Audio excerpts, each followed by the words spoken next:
तो सारे हो गए थे, सुपर रह गया ना, डिजिटल रह गया। अच्छा वो उस पर ठीक है। तो आज हमारा टॉपिक चल रहा था कंप्यूटर कितने प्रकार के होते हैं, जिसमें हमने साइज के आकार पर हमने कंप्यूटर पढ़ लिए थे। अभी हम पढ़ने वाले हैं बेस्ड ऑन एप्लीकेशन। ठीक है, एप्लीकेशन। तो हमने आपको ये बताना है कि एप्लीकेशन मतलब होता है वर्किंग, मतलब काम के अकॉर्डिंग हम कैसे कंप्यूटर को यूज कर रहे थे।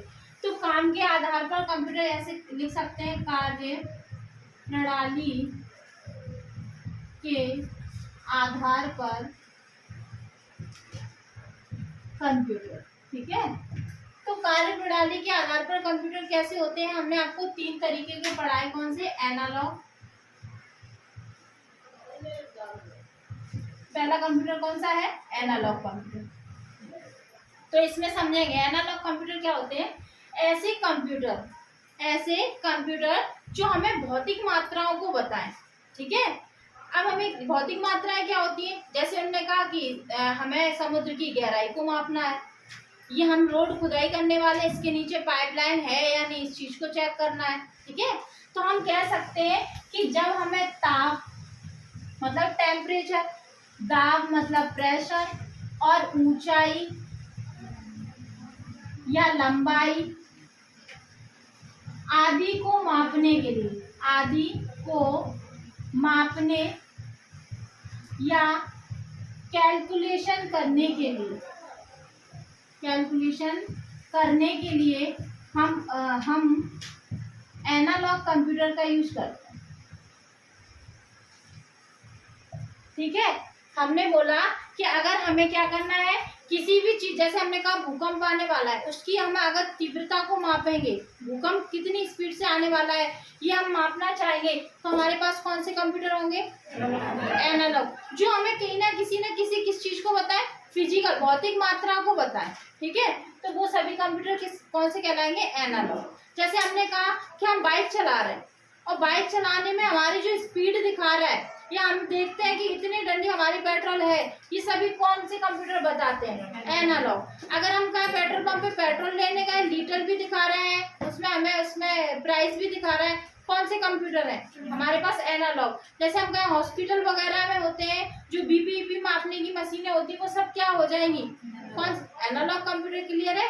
तो अभी हम हेडिंग लगाएंगे एनालॉग कंप्यूटर, लिखेंगे एनालॉग, लिख गया था ना। तो हमारा सेकंड क्या है? Digital computer. कौन सा है? Digital computer. डिजिटल कंप्यूटर को हम कहते हैं पर्सनल कंप्यूटर। क्या कह सकते हैं? Personal computer, micro computer. ये सभी कंप्यूटर कौन से कहलाते हैं? डिजिटल। जो हम आज जो भी कंप्यूटर जो 0,1 पर काम कर रहे हैं, या हम कहें अपने पर्सनली यूज के लिए, आपके पास अगर एग्जांपल के लिए देख लेंगे, जैसे आपके पास डेस्कटॉप है, क्या है? डेस्कटॉप है, आपने टेबल पे रखा, बढ़िया अच्छे से उस पर काम कर रहे हो, तो ऐसे कंप्यूटर कौन से कहलाएंगे? डिजिटल। अब हमने कहा कि आप एक काम करिए, डेस्कटॉप हो गया, लैपटॉप हो गया, लैपटॉप भी हम पर्सनली करते हैं, पाम टॉप हो गया, नोटबुक हो गई,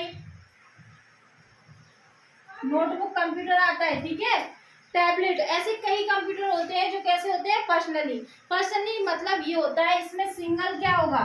सिंगल प्रोसेसर। क्या होगा? सिंगल प्रोसेसर होगा, और इनकी स्पीड कैसी होगी? कम होगी। स्पीड कैसी होगी? Less speed. ठीक है, स्पीड कम होगी, और स्टोरेज कैपेसिटी कैसी होगी? कैपेसिटी भी कैसी होगी? कम होगी।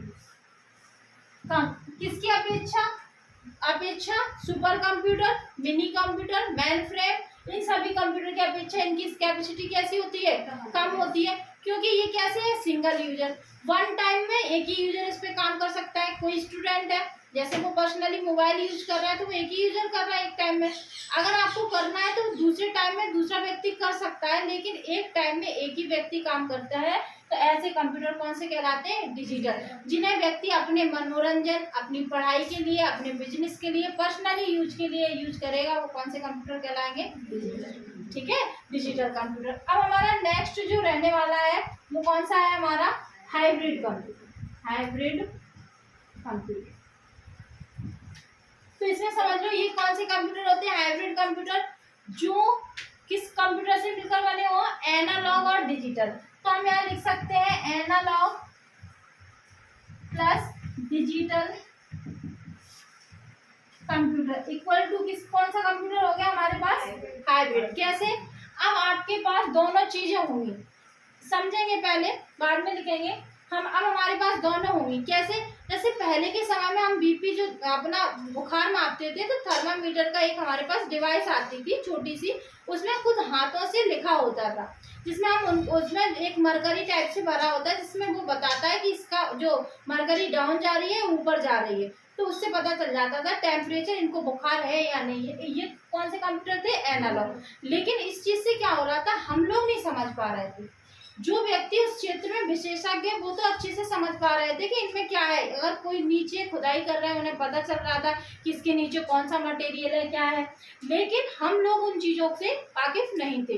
तो हमने कहा कुछ ऐसा किया जाए कि जो हमें चीजों को मेजरमेंट में दिखाए, मेजरमेंट में क्या करवाए, जैसे हमने कहा अभी हम बीपी की मशीन लगाते हैं जैसे हाथ में, तो जो टेम्परेचर को वो क्या कर रहा है, महसूस कर रही है मशीन, वो किस में कर रही है, एनालॉग में, और अंकों के रूप में चीजों को दिखा रही है, वो क्या कहलाएगा, डिजिटल। तो हम इन दोनों के कॉम्बिनेशन से कौन सा कंप्यूटर बनाएंगे। कोरोना के टाइम पे टेम्परेचर वाली मशीन होती थी, जो टेम्परेचर को देख रही है वो कौन सा हुआ, एनालॉग, लेकिन आपके सामने दिखा रहा है कि इनका टेम्परेचर इतना इतना है, वो हम पढ़ पा रहे हैं, वो किसकी वजह से, डिजिटल। तो हम कह सकते हैं एनालॉग और डिजिटल के कॉम्बिनेशन को ही हम क्या कहते हैं, हाइब्रिड कंप्यूटर। इनका यूज आजकल बहुत किया जा रहा है, ठीक है, जो हम हर क्षेत्र में कर रहे हैं। हमने कहा जैसे वॉशिंग मशीन है, माइक्रो ओवन वेव है, तो उसमें क्या होता है, वॉशिंग मशीन में हमने उसमें लगा दिया कि इतने बज के इतने इतने टाइम पे इसको बीपिंग की आवाज आएगी, तो वो बीपिंग की आवाज आना एनालॉग कंप्यूटर, और उस चीज को दिखाना वो कौन से कंप्यूटर होंगे, डिजिटल। तो हमारे पास कई सारी अब ऐसी डिवाइसेज हैं जो पर्टिकुलर यूज हो रही है किसी ना किसी विशेष क्षेत्र में, ऐसी डिवाइसों को क्या कहते हैं, हाइब्रिड कंप्यूटर, ठीक है। जैसे हमका स्मार्ट वॉच भी है, स्मार्ट वॉच में हम अपना पूरा पर्सनली काम कर रहे हैं, तो ये सभी कंप्यूटर कौन से कहलाएंगे, हाइब्रिड कंप्यूटर। आज आप पेट्रोल पंप पे भी जाते हो तो लीटर की संख्या, लीटर अलग लिखा रहता है, प्राइस अलग लिखा रहता है, तो ये सारी चीजें किसमें हो गई हैं, हमारे हाइब्रिड कंप्यूटर। तो लिखेंगे हाइब्रिड कंप्यूटर, हेडिंग लगाएंगे।